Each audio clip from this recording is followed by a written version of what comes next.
Morning dears, have a profitable weekend. आज हम नए वीक का स्टार्ट करने जा रहे हैं। दुआ है कि ये वीक हम सबके लिए प्रॉफिटेबल साबित हो।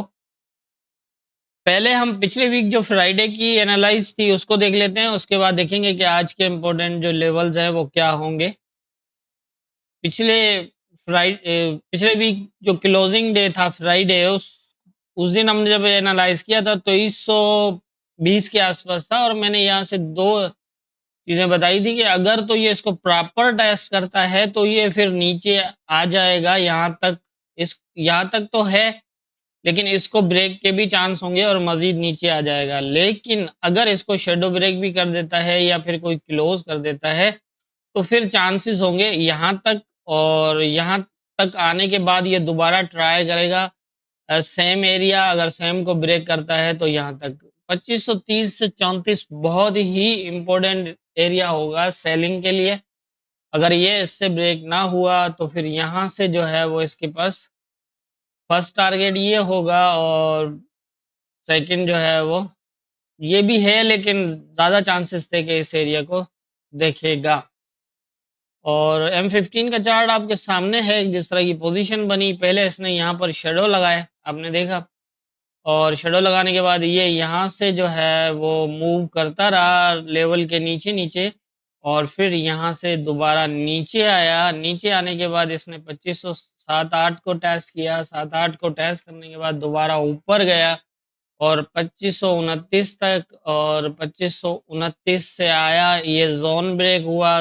जोन ब्रेक होने के बाद इसको रिटेस्ट किया और फिर आपके सामने यहाँ पर, तो इस तरह लेवल के ऊपर जो है वो मार्केट ने मूव किया, और आप देख सकते हैं कि किस तरह लेवल्स जो है वो उसने फॉलो किए। तो ये थी हमारी फ्राइडे की एनालाइज और मार्केट की मूवमेंट। अब देख लेते हैं आज के इम्पोर्टेंट एरियाज क्या होंगे। आज के इम्पोर्टेंट एरियाज की अगर हम बात करें तो इस टाइम कंडीशन ये है कि 2483 से लेकर 80 के आसपास की एक सपोर्ट बन रही है, और एक माइनर सपोर्ट है। ये सपोर्ट रहेगी एज ए माइनर, रेजिस्टेंस तो नहीं है। एक ये रेजिस्टेंस एरिया है और एक ये रेजिस्टेंस एरिया है। और अगर इसको हम देखें तो जब सेलिंग हुई थी इसके अंदर, तो यहाँ पर जो है वो पोजीशन बनी थी। 20 वाला जो लेवल था उसको M15 में जो है वो ब्रेक नहीं किया था हमने, जब यहाँ पर जो था 19-20 के आसपास, और वो इससे टेस्ट नहीं हुआ था, बल्कि उसको ये मतलब टेस्ट ही नहीं कर पाया था। तो यहाँ पर ये है कि ये एरिया इंपॉर्टेंट हो जाएगा, 12 से 13 वाला, ये वाला। अब यहाँ देखना है ये है कि क्या इसे ब्रेक करता है या नहीं। अगर ये इसके ऊपर होल्ड करता है तो यहाँ तक जा सकता है। ये एरिया इंपॉर्टेंट होगा, यहाँ से सीधा कह सकते हैं, लेकिन चांसेस कम होंगे यहाँ तक जाने के लिए, क्योंकि ये सपोर्ट जो है वो प्रॉपर टेस्ट नहीं है इसकी। और लेकिन फिर भी बहुत अप डाउन ब्रेकआउट लगे हुए हैं, तो थोड़ा सा ध्यान रख लीजिएगा। अगर ये यहाँ तक आता है और ये जोन ब्रेक ना कर पाए तो यहाँ से फिर दोबारा आएगा यहाँ तक। अब अगर ये ब्रेक नहीं कर पाता जोन को तो फिर दो चीजें होंगी, या तो ये यहाँ से इस तरह होगा, ठीक है, और ऊपर से यहाँ से फिर हो सकता है अगर रिजेक्ट हो जाए। अगर ये इससे नीचे ना गया तो फिर यहाँ से रिजेक्ट होने के भी चांसेस होंगे, ये भी ज़हन में रखिएगा।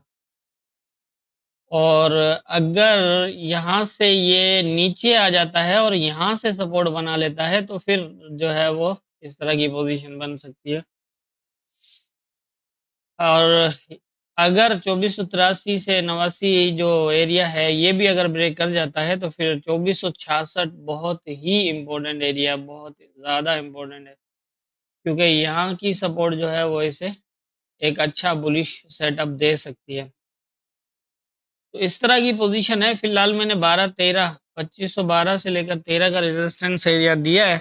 इससे ऊपर अगर निकलता भी है तो फिर यही 20 तक हो सकता है, लेवल मैंने नहीं लगाया, लेकिन नीचे की पोजीशन क्योंकि ये सपोर्ट टेस्टेड नहीं है, सपोर्ट टेस्ट होती तो फिर शायद ये इतना बुलिश हो भी सकता था। अब इसको सेटअप चाहिए मजीद बुलिश होने के लिए, तो यहाँ पर ये पोजीशन है। अब एक और पोजीशन भी है कि अगर ये इसको यहीं से होल्ड करके इसको ब्रेक कर देता है तो फिर वेट करिएगा इस एरिया पे। अगर ये इसको आगे टेस्ट करता है तो फिर यहाँ से जो है वो इस तरह की पोजीशन बन सकती है और सीधा भी नीचे जा सकता है। ये मैंने पहले कई बार बताया था कि ये वाले लेवल सारे इस तरह से ब्रेक हैं कि कुछ भी हो सकता है।